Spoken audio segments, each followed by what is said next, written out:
Piers, just going back to your trip in Israel, and what was the sense that you got about the progress that the IDF are making in Gaza in their mission to eradicate Hamas? As I said earlier, no one wants to see civilian casualties, but these terrorists are hiding behind civilians, using them as human shields. They've made good progress up until Rafah.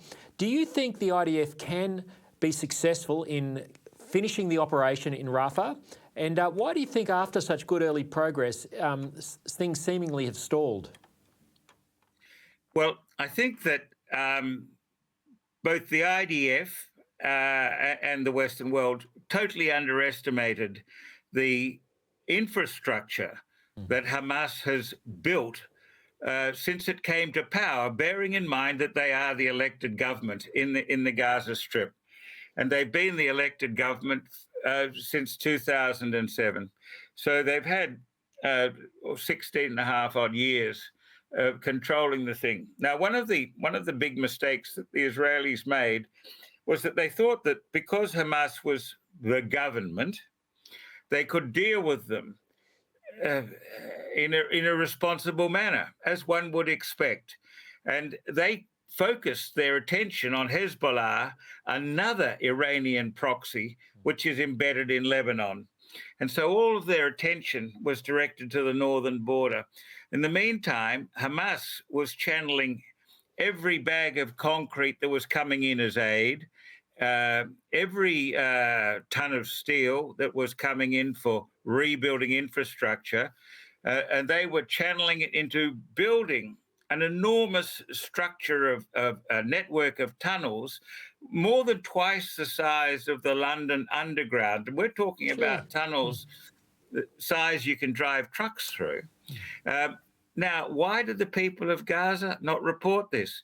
According to the opinion polls, 85% of the Gazans supported Hamas. Now, we don't know whether this was because they were under duress or because they ideologically believed in the extraordinary fundamentalism that Hamas, as with its Iranian masters, dictated, because these tunnels were coming out in the homes of ordinary Gazans, except that those Gazans, as we've seen with the recent rescue of 4 hostages, were members of Hamas. And other tunnels were coming out in hospitals, which were run by the United Nations, in schools that were run by the United Nations, through their dedicated welfare program, UNRWA, which has been going since 1949 to support Palestinian refugees. Yeah, so it's clear the UN have some complicity in this, which is quite wicked. There needs Absolutely complicit. Yeah. You mentioned in the article, Piers, that you were able to speak with Palestinian Authority figures. I'm interested in that. Where do they stand on Hamas, and how do they see a way forward for their people to live in peace side by side with Israel? Well, over the last 25 years, I've met face-to-face with Mohammed Abbas and his offsider Ashrawi, Anan Ashrawi, who received the Sydney Peace Prize, by the way.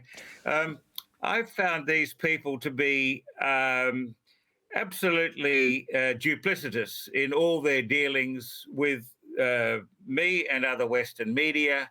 They totally deny their pay-for-slay program, i.e., this is where the Palestinian Authority pays a stipend to terrorists who are incarcerated in Israeli jails, basically supports them and their families while these people take university degrees and so on.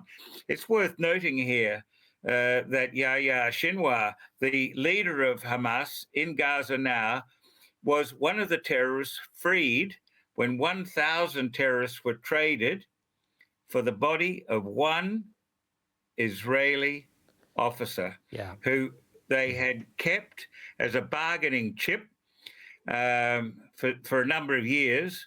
And the Israelis always say that we will get every hostage home, dead or alive. But they freed this mastermind of this attack in that last trade-off. Now the Hamas is demanding, 500, 600 terrorists be released in return for every hostage, dead or alive.